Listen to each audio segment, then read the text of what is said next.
Video के इस भाग में हम संपूर्ण कुसुम सरोवर से मानसी गंगा तक पहुंचेंगे और मानसी गंगा स्नान के बाद पुनः दान घाटी मंदिर में दर्शनों के लिए जाएंगे, क्योंकि वहां से हमने जो शक्ति प्राप्त की थी उसके लिए गिरिराज जी को धन्यवाद भी बोलना है।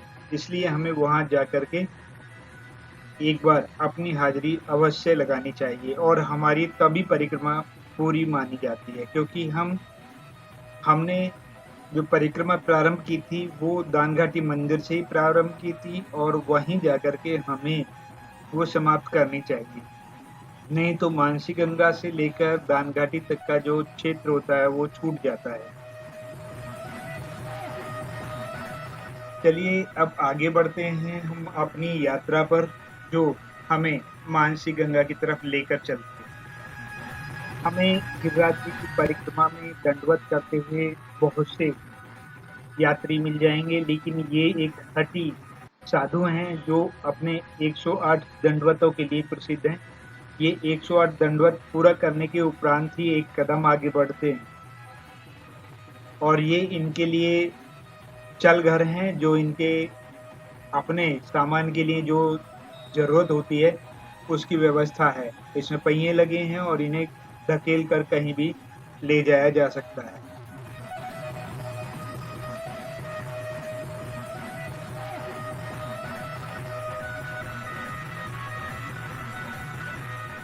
जब हम बड़ी परिक्रमा लगाते हैं और सड़क से लगाते हैं तो हमें गिरिराज जी के दर्शन नहीं होते, हमें बहुत कम और बहुत दूर से दर्शन होते हैं। इसी प्रकार छोटी परिक्रमा में भी काफी परिक्रमा पार करने के उपरांत जब हम लगभग 2 किलोमीटर के आसपास मानसी गंगा से रह जाते हैं तो हमें गिरिराज जी के दर्शन होते हैं, जो आप यहाँ पर देख रहे हैं।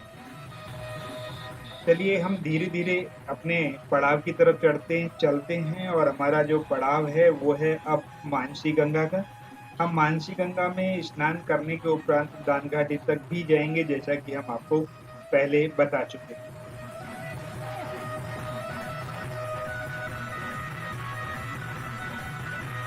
आप दो रास्ते देख रहे हैं, इनमें से जो सामने वाला रास्ता है वो गोवर्धन बस अड्डे की तरफ जाता है और ये जो दूसरा रास्ता है जिसे हम सीधे जा रहे हैं ये सीधा दानघाटी की तरफ और मानसी गंगा की तरफ जाते हैं। और अब हम यहाँ से अंतिम पड़ाव में हैं और ये लगभग 1 किलोमीटर का है, यानी मानसी गंगा लगभग 1.5 किलोमीटर दूर और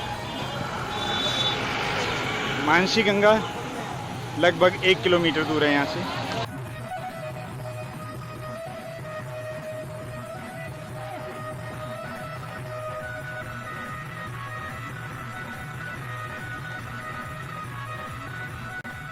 हमने ऐसा महसूस किया है कि बहुत से भक्त परेशान हो जाते हैं और यात्रा को बीच में ही स्थगित कर देते हैं, लेकिन यदि हम हिम्मत से और राधा नाम के सहारे या कृष्ण नाम के सहारे अगर परिक्रमा करते रहें तो हम उसमें सफल होते हैं। ऐसा हम आपको बता रहे हैं। हमने ऐसे बहुत से लोगों को देखा है कि जो परिक्रमा में चलने योग्य नहीं है। हमने अभी पिछली ही परिक्रमा में देखा था कि एक लड़की जिसका एक पैर बिल्कुल भी नहीं था, वो एक चिड़िया और एक पैर के सहारे इस परिक्रमा को सफलतापूर्वक पूरी कर रही थी। जब वो एक पैर वाली लड़की उसे इस परिक्रमा को पूरी तरीके से सफलतापूर्वक पार कर सकती है तो हम क्यों नहीं कर सकते हैं। हमें तो गिरिराज जी का पूरा आशीर्वाद प्राप्त है और हम आपसे यही कहेंगे कि बस राधे नाम की धुन लगाइए और चलते चलिए। और इस प्रकार हम अब पहुंचने वाले हैं मानसी गंगा के पास, जो हमारा अंतिम पड़ाव है। और ये आप देख रहे हैं यहाँ से हमारा प्रवेश शुरू हो जाता है। आगे हर गोकुल मंदिर है, उसके उपरांत मानसी गंगा, उसमें हम स्नान करेंगे और फिर आगे बढ़ेंगे।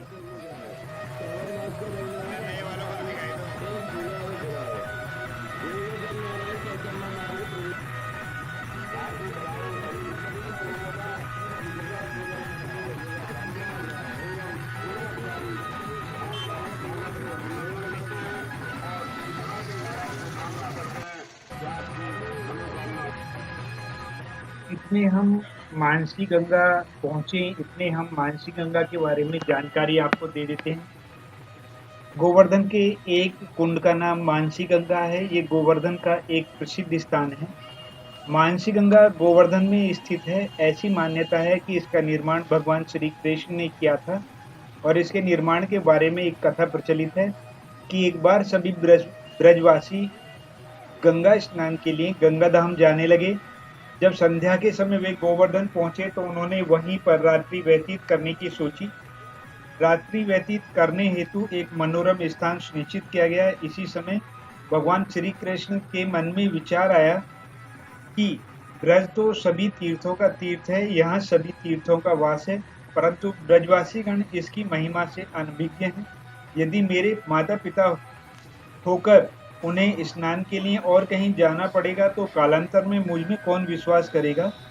यदि उन्हें कहीं और जाना पड़ा तो उन्हें उनके पुण्य का फल कहाँ मिला। अतः हमें यहाँ से कहीं और जाने की आवश्यकता क्या है। एक गंगा यहीं क्यों न हो। भगवान के मन में ऐसा विचार आते ही गंगा जी मानस रूप में गोवर्धन पर्वत की तलहटी में प्रकट हो गई। गंगा जी के श्री कृष्ण के मन से उत्पन्न या आविर्भूत होने के कारण ही इस गंगा को मानसी गंगा कहा जाता है। प्रातःकाल में जब ब्रज में गंगा जी के दर्शन करके सभी ब्रजवासी चकित रह गए। श्री कृष्ण के कहने पर सभी ने वहीं पर गंगा स्नान और दीपदान किया।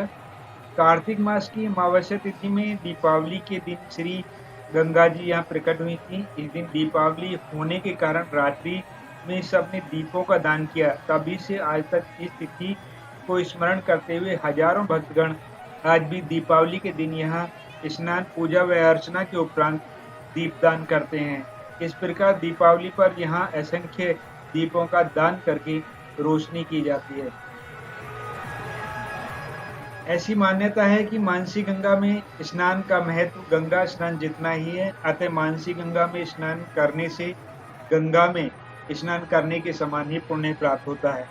भक्तगण इस स्नान पर स्नान, पूजा अर्चना भी करते हैं। ऐसा कहा जाता है कि कभी कभी मानसी गंगा में दूध की धारा के दर्शन होते हैं, जिसके दर्शन विरले और भाग्यवानों को ही प्राप्त होते हैं। इसीलिए भक्ति विलास के अनुसार गंगे दुग्धमयी देवी भगवान मानसो देव नमोस्तुते, अर्थात भगवान श्री कृष्ण के मन से आविर्भूत होने वाली दुग्धमयी गंगा मैं आपको नमस्कार करता हूँ।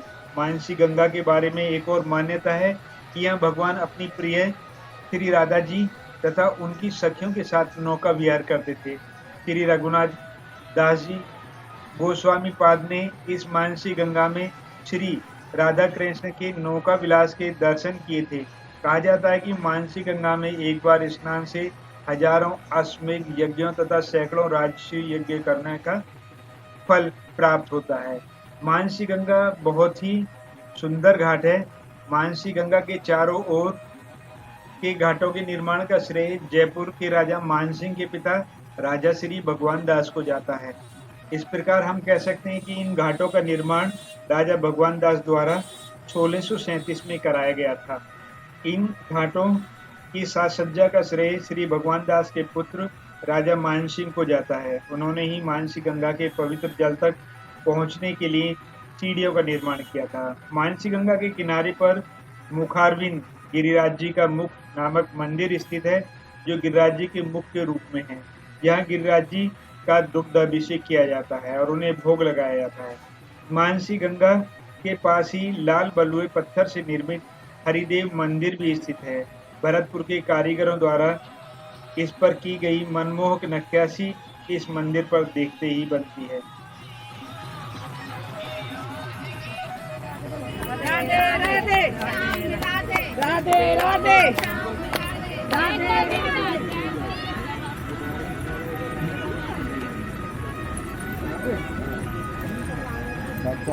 मानसी गंगा स्नान के उपरांत चलिए पुणे चलते हैं दानघाटी मंदिर में और वहाँ पर गिरिराज जी को जो शक्ति उन्होंने प्रदान की उसके लिए उन्हें धन्यवाद देते हैं।